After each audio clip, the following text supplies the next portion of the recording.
Hello, నేను miss రావు. ఆంధ్రప్రదేశ్లో ఉండేటువంటి 175 అసెంబ్లీ నియోజకవర్గాల్లో కంటే గుంటూరు వెస్ట్కి కాంపిటీషన్ ఎక్కువ ఉంది తెలుగుదేశం పార్టీలో. దాదాపుగా 15 మంది పోటీ పడ్డారు. ఎట్టకేలకు తెలుగుదేశం పార్టీ అభ్యర్థిని ప్రకటించేశారు, మాధవి పేరుని అనౌన్స్ చేశారు.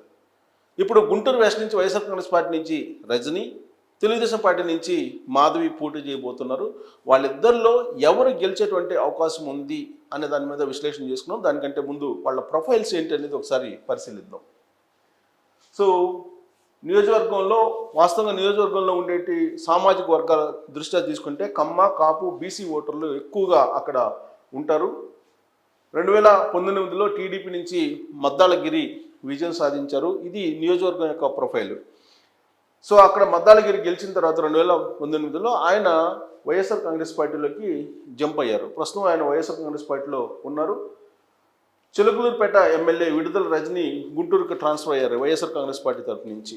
సో ఆవిడ వైఎస్ఆర్ కాంగ్రెస్ పార్టీ నుంచి ఈసారి పోటీ చేయబోతున్నారు. గత 2-3 నెలల నుంచి ఆవిడ అక్కడ పనిచేస్తూ ఉన్నారు, ప్రచారం కూడా చేస్తున్నారు. ఎన్నికలకు 4 నెలల ముందు గుంటూరు పశ్చిమ నియోజకవర్గానికి ఆవిడని పంపించడం జరిగింది. వాస్తవంగా తెలుగుదేశం పార్టీ నుంచి ఆవిడ రాజకీయ ఆరంగేట్రం చేశారు విడుదల రజని. టీడీపీ గత ఎన్నికల్లో టికెట్ ఇవ్వకపోవడంతో వైసీపీలోకి చివరి నిమిషంలో జంప్ అయిపోయారు. 2019 ఎన్నికల్లో వైసీపీ నుంచి చిలకలూరుపేట ఎమ్మెల్యేగా పోటీ చేసి ఆమె గెలుపొందారు. 2022లో రాష్ట్ర వైద్య ఆరోగ్య శాఖ మంత్రిగా అవకాశం లభించింది ఆవిడికి.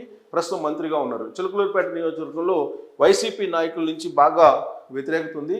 అందుకే ఆవిడ్ని గుంటూరు వెస్ట్కి పంపించారు. లీడర్లతో పాటు క్యాడర్లో కూడా రజనీ పనితీరు మీద అసంతృప్తి బాగా ఉంది.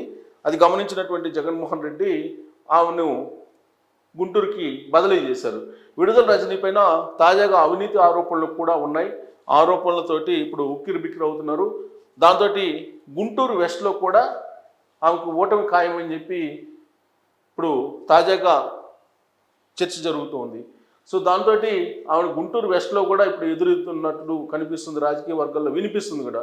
వైఎస్ఆర్ కాంగ్రెస్ పార్టీ శ్రేణుల నుంచి కూడా గుంటూరు వెస్ట్లో సహాయ నిరాకరణ, అంటే ఆవిడతోటి కలిసి నడవడానికి ఇష్టపడటం లేదు అని చెప్పి తెలుస్తుంది. సో నియోజకవర్గానికి కొత్త కావడంతో, కొత్త లీడర్ కావడంతో పట్టు సాధించేందుకు టైం ఆమెకి సరిపోవట్లేదు అనేది కూడా వినిపిస్తుంది. గుంటూరు వెస్ట్ అనగానే కొంత చదువుకున్నటువంటి మేధావి వర్గం ఎక్కువగా ఉండేటువంటి నియోజకవర్గం కూడా చెప్పుకుంటూ ఉంటారు. జగన్ ప్రభుత్వం మీద వ్యతిరేకత ఆవిడకు పెద్ద మైనస్గా కూడా అక్కడ కనిపిస్తూ ఉంది. విడుదల రజని ఇటీవల కాలంలో 6.5 crores తీసుకొని చిలకలూరుపేట అభ్యర్థిగా రాజేష్ని నియమించే ప్రయత్నం చేశారు అని చెప్పి ఆరోపణలు కూడా ఎదుర్కొంటూ ఉన్నారు. సజ్జల రామకృష్ణారెడ్డితో కలిసి ఆవిడ 6.5 crores డీల్ చేశారు అనేది కూడా తాజాగా చర్చ జరుగుతుంది.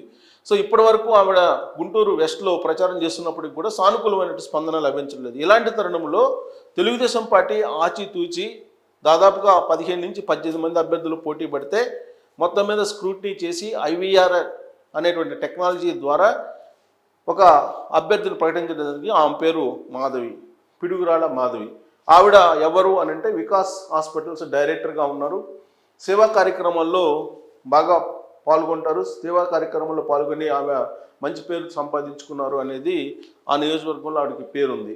సామాజిక వర్గం పరంగా రజక సామాజిక వర్గం, విడుదల Rajini non local, but Madhavi local.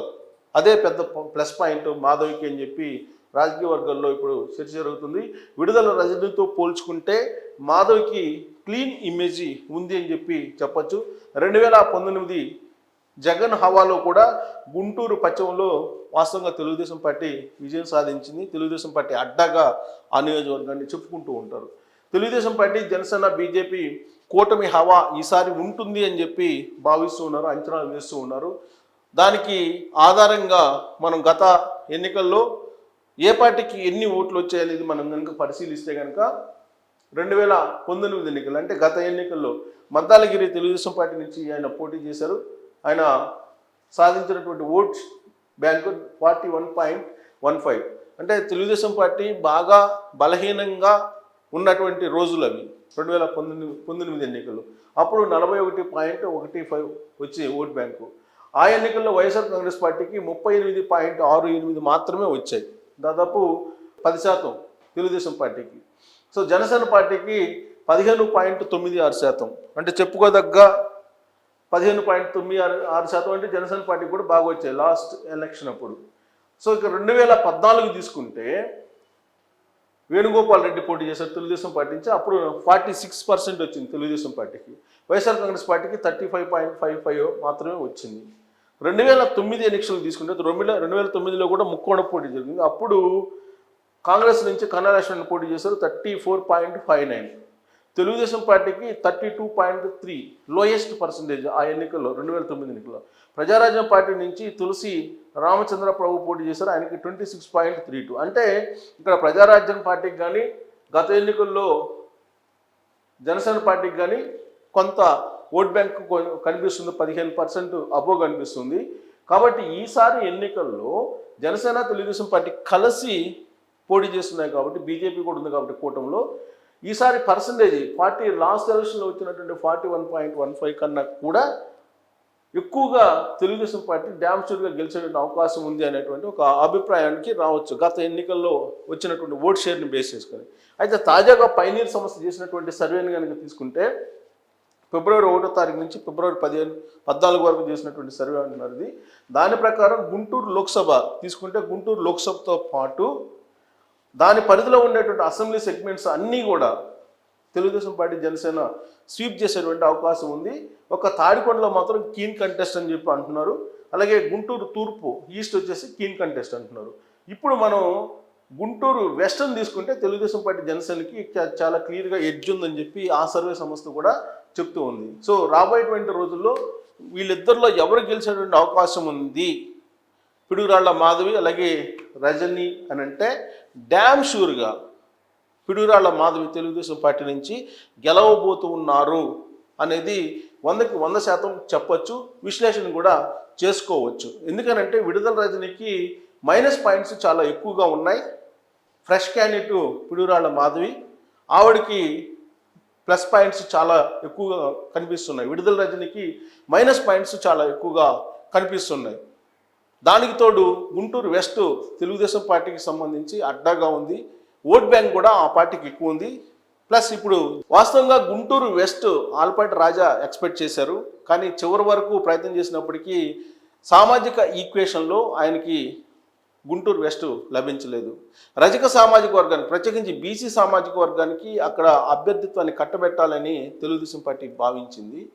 రజనీని కూడా సామాజిక వర్గం పరంగానే వైఎస్ఆర్ కాంగ్రెస్ పార్టీ గుంటూరుకి తీసుకొచ్చి అక్కడ పోటీ చేయించే ప్రయత్నం చేసింది. అందుకే ఆ సామాజిక వర్గానికి ధీటుగా ఇప్పుడు మాధవిని కూడా తెలుగుదేశం పార్టీ రంగంలోకి దింపింది. ప్యూర్గా సామాజిక వర్గాల ఈక్వేషన్లోనే తెలుగుదేశం పార్టీ పిడుగురాళ్ల మాధవికి అక్కడ అభ్యర్థిత్వాన్ని ఫైనల్ చేయడం కూడా జరిగింది. అందుకే ఆల్పాటి రాజా ఆ పోటీలో అభ్యర్థిత్వ పోటీలో కొంత వెనకబడ్డారు. అయినప్పటికీ తెలుగుదేశం పార్టీ పరంగా చూస్తే కనుక బెస్ట్ క్యాండిడేట్ పిడుగురాళ్ల మాధవిగా కనిపిస్తున్నారు.